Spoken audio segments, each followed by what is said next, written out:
Chińska ofensywa na europejski rynek motoryzacyjny trwa w najlepsze, a jednym z jej najbardziej widocznych i odważnie zaprojektowanych sztandarów jest nowa Omoda 5. Ten kompaktowy crossover o dość futurystycznych liniach kusi nie tylko wyglądem rodem z filmu science fiction, ale i obietnicą nowoczesnej technologii za bardzo rozsądne pieniądze. Tym razem wziąłem pod lupę wersję, która na papierze wydaje się idealnym, złotym środkiem do codziennej jazdy. Wariant w pełni hybrydowy. Sprawdźmy zatem, czy za awangardowym designem kryje się równie dopracowana inżynieria. Jak ten napęd wypada w zderzeniu z polskimi drogami, z kim bezpośrednio rywalizuje i czy rzeczywiście mamy do czynienia z racjonalną chińską Toyotą. Zapraszam do oglądania mojego testu.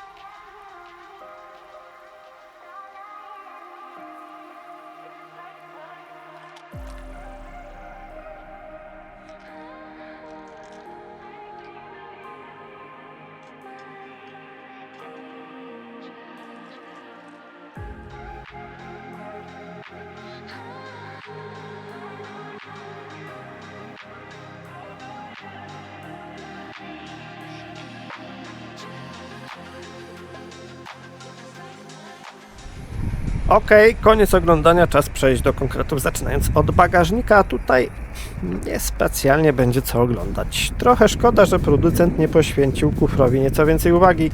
Zresztą zobaczcie sami. Przestrzeń ładunkowa w hybrydowym wariancie Omody 5 wypada co najwyżej skromnie, oferując bazowo 372 litry pojemności do wysokości dachu. Złożenie oparć tylnej kanapy pozwala powiększyć tę przestrzeń do 1079 litrów. Warto zaznaczyć, że występują tu zauważalne różnice w zależności od wybranego wariantu napędu. Klasyczna wersja spalinowa jest pod tym względem bardziej pojemna na co dzień, oddając do dyspozycji 442 litry. Z kolei w pełni elektryczna odmiana E5 legitymuje się najmniejszym kufrem przy komplecie pasażerów, zaledwie 300 litrów. No tak, tutaj trzeba się trochę posiłować z tą kształtką. Niestety, niezależnie od wybranego silnika, projektanci zapomnieli o walorach użytkowych. W bagażniku praktycznie nie uświadczymy żadnych dodatków praktycznych. Brakuje przydatnych haczyków, nasiadki, elastycznych taśm czy uchwytów mocujących. Nie ma praktycznie niczego. Oznacza to, że zdecydowanie nie jest to auto dla osób, które cenią nienaganny porządek i nie lubią, gdy codzienne zakupy beztrosko wędrują po całym bagażniku w każdym ostrzejszym zakręcie. No, Omoda się tutaj raczej nie postarała. Tak więc zamykamy i idziemy na kanapę z tyłu. Może tam będzie lepiej.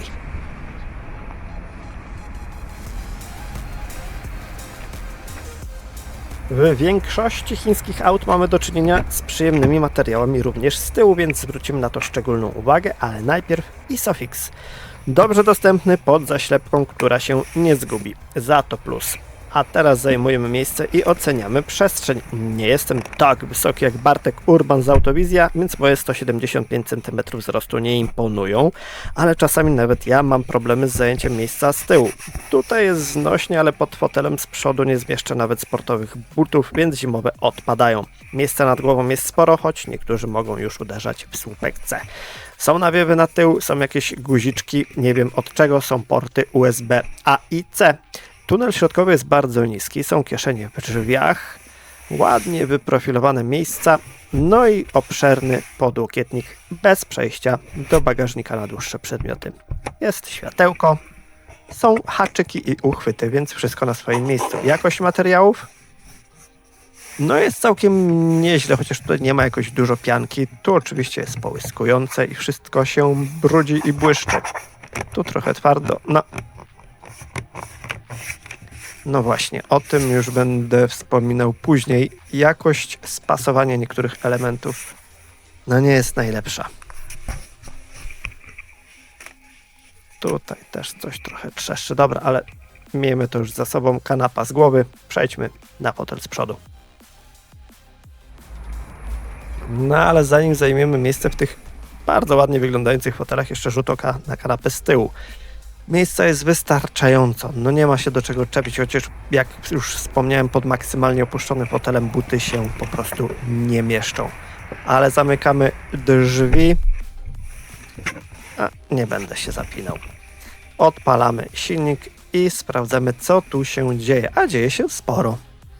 A dzieje się przede wszystkim powszechna ekranoza, czyli dwa duże ekrany połączone w jeden panel i praktycznie zero fizycznych przełączników do najważniejszych funkcji. Wszystkim sterujemy z głównego ekranu, a system, mimo iż dość sensownie poukładany, bywa wkurzający. Wywołanie panelu klimatyzacji odbywa się poprzez przesunięcie palcem do góry. Gdy zjedziemy paluchem w dół, wyłoni się belka z podstawowymi funkcjami i to jest dobre. Ale gdy mamy odpalony Android Auto i chcemy na przykład wyjść do głównego menu, no to bywa z tym problem. Trzeba wywołać panel klimatyzacji, potem go zwinąć i szybko wcelować w ikonkę na dole. Nie jest to najlepsze rozwiązanie. Schowki, jak widzicie, są. Jest ładowarka indukcyjna, pod podłokietnikiem jest głęboka skrytka. No tak, to jest też dziwne. A przed pasażerem spory schowek. Te dwa ostatnie oczywiście nie są niczym wykończone, więc hałas na zakrętach mamy gwarantowany. I błyszczące panele tu i tam i wszędzie. No, podoba wam się to? Czy ja mam jakieś dziwne zboczenie? Ekran przed kierowcą jest prosty i czytelny, ale opcji konfiguracji praktycznie brak. Ten panel przypomina nieco te stosowane w starszych Mercedesach, prawda? A jakość materiałów? No ładnie to klika. Tu jest oczywiście dość miękko. Tu też się znalazło odrobinę pianki. Spasowanie, no takie na granicy.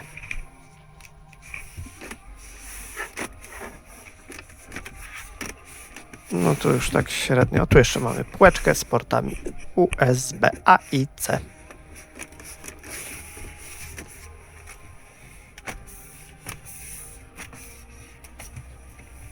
No sami widzicie, jak to wygląda. Na górze mamy jeszcze okno dachowe, więc jak ktoś chce, może wpuścić do wnętrza nieco światła.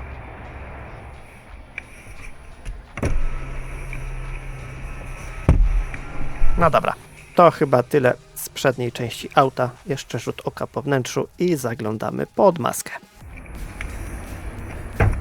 A tu, jak już wiecie, pracuje system hybrydowy na bazie silnika 1.5 TGDI HEV. Całość generuje systemowe 224 konie mechaniczne i 295 Nm momentu obrotowego. Przyspieszenie od 0 do 100 km na godzinę zajmuje przyzwoite 7,9 sekundy, a prędkość maksymalna została ograniczona elektronicznie do 175 km na godzinę. Jak to wszystko działa, czy jest wydajne, czy jest dynamiczne, o tym przekonamy się już podczas jazd testowych. Najpierw pokonamy około 10 km po mieście. Zapraszam w krótką podróż.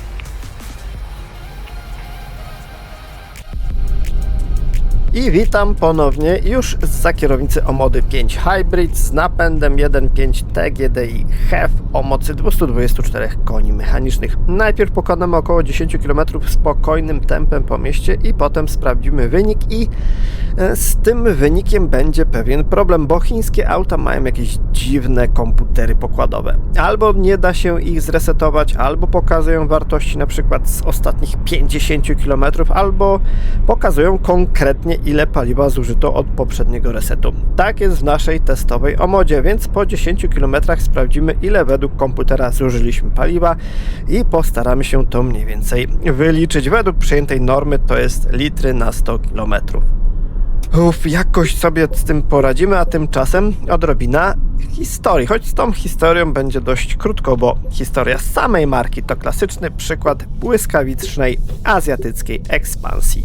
Omoda to stosunkowo młody byt powołany do życia przez giganta z państwa środka, koncern Chery, z wyraźnym celem zdobywania rynków eksportowych i zjednywania sobie młodszej klienteli.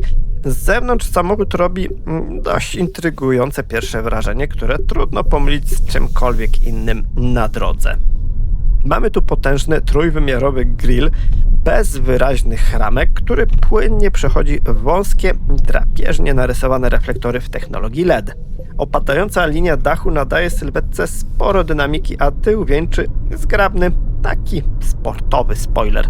Auto mierzy 4447 mm długości, 1824 mm szerokości oraz 1588 mm wysokości, wjeżdżając prosto w sam środek niezwykle zatłoczonego segmentu kompaktowych SUV-ów.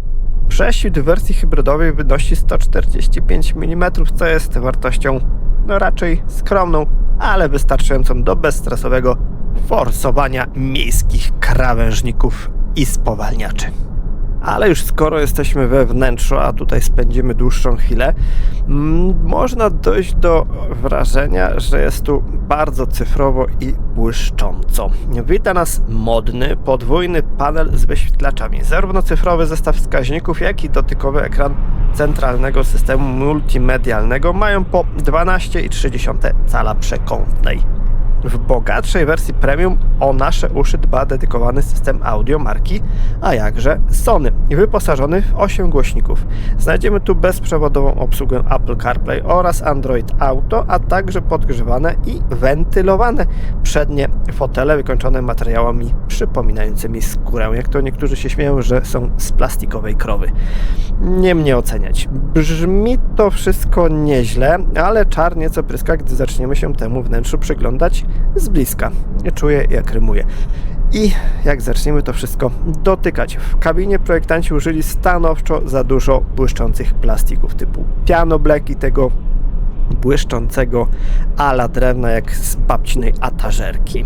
To wszystko błyskawicznie zbiera odciski palców, równie chętnie się rysuje i w słoneczny dzień odbija światło z niemiłosierną wręcz precyzją prosto w oczy. Niestety kuleje również jakość spasowania, bo tu i ówdzie coś zaskrzybi, a podczas jazdy po gorszych, dziurawych nawierzchniach kabina potrafi wydać siebie trochę irytujące dźwięki. Oczywiście możemy to zagłuszyć tym systemem audio Sony.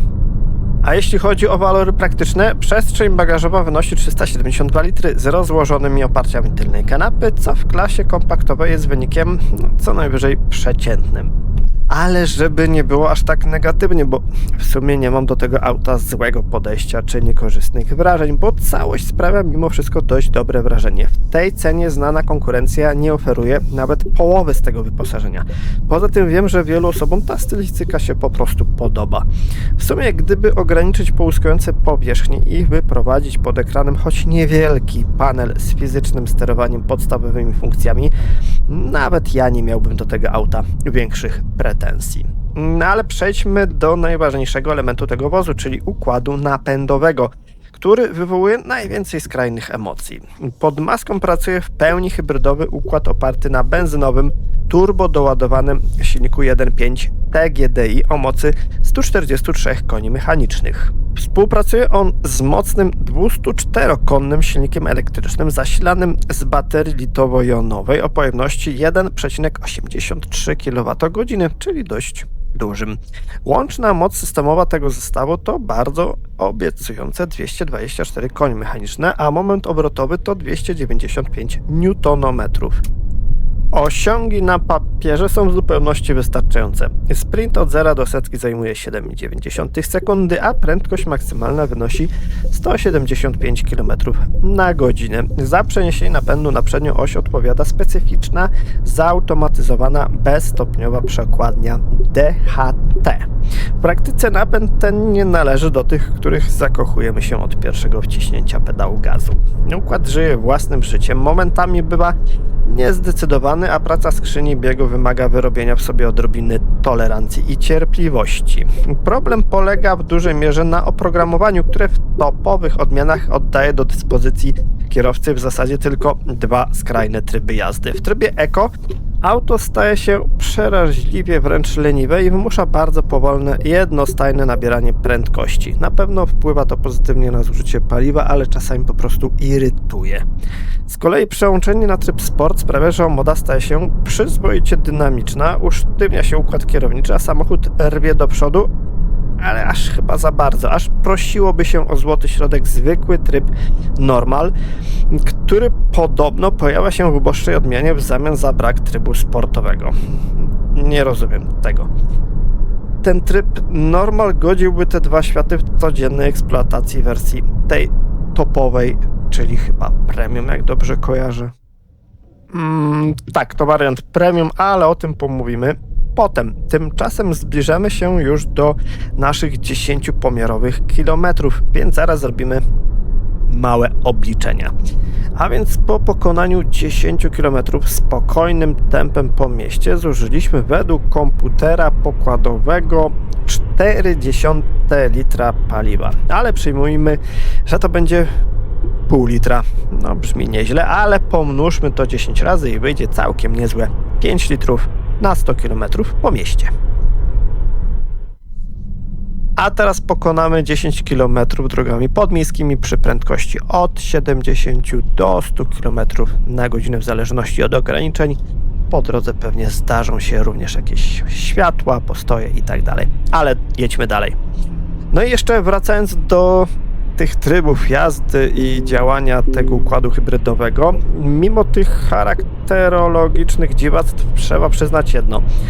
Ten napęd hybrydowy jest niezwykle wydajny i w ogromnej większości typowych miejskich scenariuszy działa całkowicie płynnie. To właśnie niskie zużycie paliwa jest jego największym asem w rękawie, zresztą sami to widzieliście. Producent deklaruje średnie spalanie na poziomie 5,3 litra na 100 km i nie są to przechwałki. W dość gęstym ruchu miejskim osiągnięcie okolic 5 litrów na 100 km nie stanowi problemu, a przy odrobinie finez za kierownicą da się zejść jeszcze niżej, no ile sobie to jakoś odpowiednio obliczycie. Na drogach podmiejskich wartości są równie łaskawe dla portfela, a apetyt na paliwo rośnie tak naprawdę dopiero przy wyższych prędkościach, kiedy do głosu dochodzi aerodynamika sylwetki SUV-a. No na autostradach i drogach ekspresowych komputer pokładowy wskaże spalanie w okolicach 7 litrów na setkę. No wskaże, jak sobie obliczymy, zresztą sami to zobaczycie. Omoda to auto absolutnie pozbawione sportowego zacięcia, więc nie wiem po co jest ten tryb sport. Ale zostawmy już te tryby. Prowadzi się poprawnie, bezpiecznie i neutralnie. To po prostu taka chińska Toyota, jak już mówiłem. Na pewno nie poprawi tętna w zakrętach, nie sprowokuje do nocnych przejażdżek bez celu, ale wzorowo dowiezie oszczędnie z punktu A do punktu B. A z kim w rynkowym ringu musi mierzyć się ten azjatycki przybysz? Segment ustatkowanych kompaktów nie bierze jeńców. Największym rywalem jest oczywiście bez wątpienia Toyota CHR. To absolutny król miejskich hybryd. Toyota oferuje nieporównywalnie płynniejszy, wieloletnio dopracowany napęd oraz lepsze materiały we wnętrzu, ale zmusza do głębszego sięgnięcia do kieszeni. Kolejnym rynkowym wyjadaczem jest Nissan Qashqai. Wersja e-Power dostarcza zupełnie innych, zbliżonych do aut elektrycznych wrażeń z jazdy, a samo auto jest dojrzalsze i trochę przestronniejsze. Na placu boju pozostaje też niezwykle racjonalna Kia Niro, oferująca świetną ergonomię i sprawdzoną technikę, będąc doskonałą alternatywą dla tych, których krzykliwe linie Omody zwyczajnie odpychają. Ale najważniejszy argument producent zrzucił jednak na koniec. Mowa oczywiście o cenniku. Ale zanim o cenach, jeszcze sprawdźmy, jakie wyszło spalanie po tych 10 km drogami podmiejskimi przy prędkości od 70 do 100 km na godzinę. Oczywiście musimy sobie to obliczyć, trochę dodać, trochę odjąć i nie będą to wyniki takie co do mililitra racjonalne i miarodajne. No i znów wyszło 5 litrów na 100 km. To pół litra. Jakaś sugestia czy coś? A teraz na koniec jeszcze droga ekspresowa, prędkość 120 km na godzinę. No i pokonamy 10 km, a potem znów obliczymy sobie spalanie.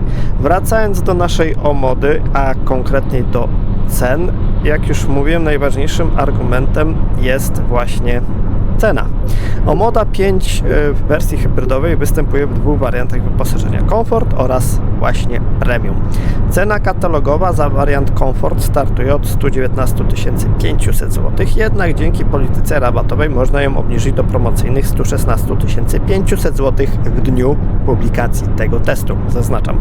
Z kolei bogato wyposażona odmiana Premium to koszt rzędu 136 500 zł regularnie lub 133 500 zł z uwzględnieniem rabatu obecnego na dzień publikacji testu. W tej cenie dostajemy już na pokładzie m.in. elektrycznie otwieraną klapę bagażnika, nastrojowe oświetlenie ambientowe, system kamer 360 stopni i okno dachowe.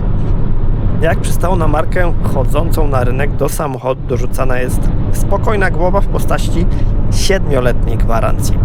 No i chyba trzeba to jakoś podsumować, chociaż będzie moim zdaniem trochę trudno, bo Omoda 5 w wariancie hybrydowym to wóz utkany z kompromisów.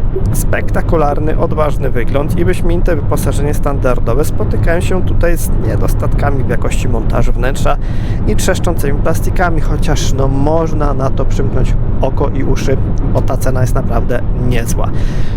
Poza tym niezwykle wręcz oszczędny pod dystrybutorem układ napędowy bywa temperowany przez brak idealnego trybu jazdy i miewa problemy z płynnością przy dynamicznym traktowaniu pedału gazu. Nie jest to pojazd dla kogoś, kto szuka uśmiechu na krętych drogach. Jeśli jednak czymś priorytetem są wyjątkowo niskie koszty eksploatacji w mieście, bogate wyposażenie w cenie auta niższej klasy, a samochód traktuje po prostu jak fajny, modnie wyglądający gadżet do przemieszczania się z punktu A do B, to ta raczkująca w Europie hybryda może okazać się niezwykle opłacalnym i dość intrygującym wyborem. No i znów zbliżamy się do naszych 10 km pomiarowych, więc szykujemy kalkulatory i liczydła i sprawdzamy, jakie jest spalanie po 10 km drogą ekspresową przy prędkości 120 km na godzinę. Już cudów nie będzie, ale moim zdaniem to nadal bardzo niezły wynik. Zresztą sami zobaczmy. Po 10 km auto zużyło, no ja nie wiem, czy ono mi coś sugeruje, 0,7, czyli na 100 km wychodzi 7 litrów. Całkiem nieźle. Dzięki za oglądanie i zapraszam na kolejne moje filmy.